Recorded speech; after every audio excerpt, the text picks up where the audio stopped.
Hello, and welcome back to another episode of Preston Does a Podcast. Today's episode is episode number 4, and we're going to go over the books that I read this last week and the books that I plan to read next week. I've deliberated long and hard over the direction that I'd like this podcast to take, and today's episode is a product of that deliberation, so I hope you guys enjoy so much. There's going to be a couple books that you've already seen, so I apologize for that, but nonetheless, I'm still excited to talk about them.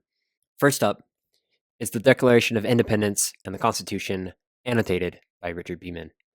I had a friend reach out after the last episode, and he told me that the proper term is not interjection, however, it is annotation, which is exactly the word I was looking for. So shout out to my buddy for calling me out on that and helping me find the proper word to use. I don't think there's much more you can do for a friend than help them find the right words to express their ideas. This book was a wonderful read. Richard Beeman did such a good job with the annotations, and he really helped me understand kind of the context of some of the ideas that were put forward in the Declaration and the Constitution. He gives context to why certain amendments were made, and he also addresses certain issues that the Founding Fathers raised as they were writing the documents, certain arguments that broke out between them, and certain things that they had disagreed on. So it was very interesting to hear about the document in that nature. I feel like I haven't heard much about the struggle that they had writing it, and just rather that they wrote it. So it was cool to know that there was a lot of different ideas getting tossed around, and they didn't know exactly what they were going to be doing in moving forward to rebel against England. I felt like this was the first step in getting familiarized with our government and the intention behind the foundation of this country. So if you guys haven't read the Declaration of Independence or the Constitution, or you haven't read them in a long time, I highly recommend reading them. They're a quick, easy read. It took me like an afternoon to read this. And especially if you didn't have the annotated version, Richard Beeman adds a ton. Most of this book is his words added in. And it made all the difference to me understanding it. I told you guys before, I love it when experts can help me understand some of the things that I don't quite understand. So this book was invaluable to me for that reason. And Richard Beeman, he passed away some time ago, but he did just a wonderful job with this. And I look forward to reading the rest of the series because if they're all annotated by him, like I said in the last episode, I want to read them. I intend to continue reading and learning about the foundation of this country and the way that the laws have come into effect over the years. So very excited about this series, very excited about this book. I had a great time reading it. I read over it a couple times. It was very good. The next book is Anthem by Ayn Rand. I was reading this book in order to do a in-depth podcast analysis of the book, and I've since decided that I really want to save those types of episodes for books that I'm super passionate about. And this was not a book that I was super passionate about. And therefore, the episode was sort of dry, and I didn't really end up liking it very much. So we scrapped that. And now I'm just going to talk about it very briefly here. I'll say it just like I always say before I go talking about a book. This will contain spoilers for the book Anthem by Ayn Rand as we continue forward. So, despite not doing the podcast episode I initially intended to do about this book, I'm still very thankful that I read it again. This was my second time reading it. It's not my favorite as far as dystopian novels go. However, this is in a little bit of a different class because it is a novella, so it's a short story. I don't know that I'd consider this book a work of fiction in the same way that I would consider 1984 or Fahrenheit 451 works of fiction. Those two books, in my eyes, are stories with really profound ideas, and this is a really profound idea with a story. Plato often uses stories to communicate his philosophical ideas, and I believe Ayn Rand has done the same, using the story of Anthem to convey her idea of individualism and its importance to society. The main character of this book and the main idea of this book is kind of an elimination of the word I, of the individual person. We see the main character, Equality 72521, which is a hard name to remember.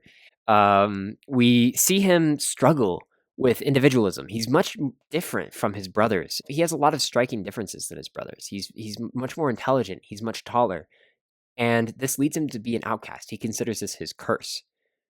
We see him commit multiple sins against the state, such as free thinking, or he talks to a woman, which is forbidden. he does a couple different things, like writing. This whole novel is actually his writings about his experience. But what I think is really interesting and something that kind of bugs me about it, but I understand the power of, is this idea that Ayn Rand avoids using the word I for the very beginning of this book through almost the last chapter.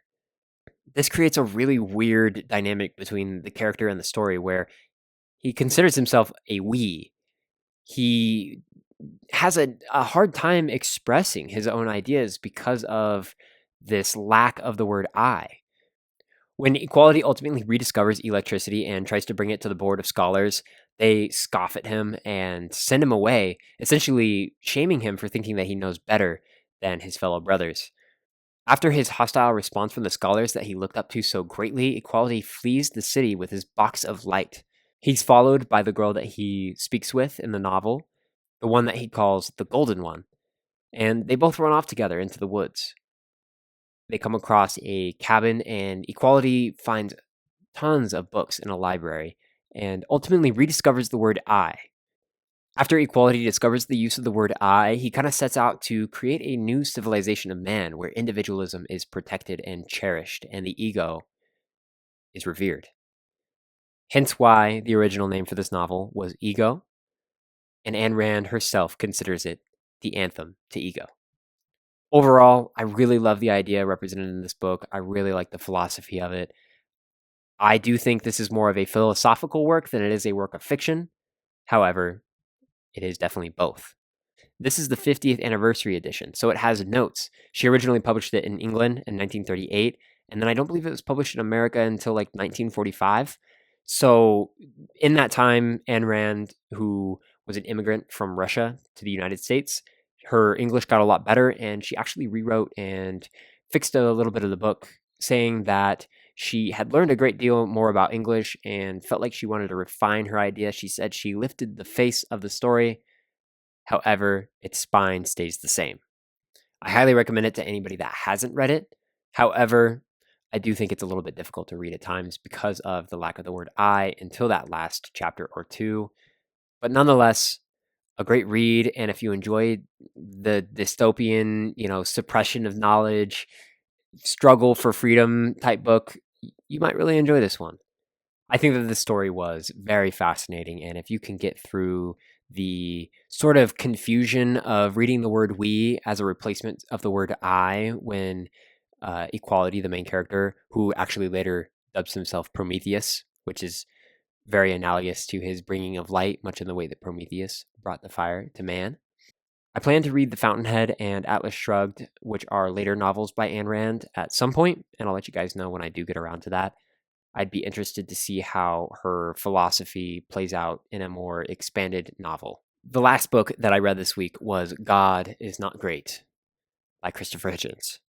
I really enjoyed this book. I listened to it on Audible, narrated by the author. He had such great ideas and a really, really intelligent way of writing. I loved his writing style. I do think it would probably be better to read this book because of the amount of time that it takes to digest some of the ideas that Christopher Hitchens puts forth. I think maybe it would benefit more from a good read over. So I'll probably end up reading it again very soon, just because the audiobook didn't quite fulfill the true nature of the book, I don't think.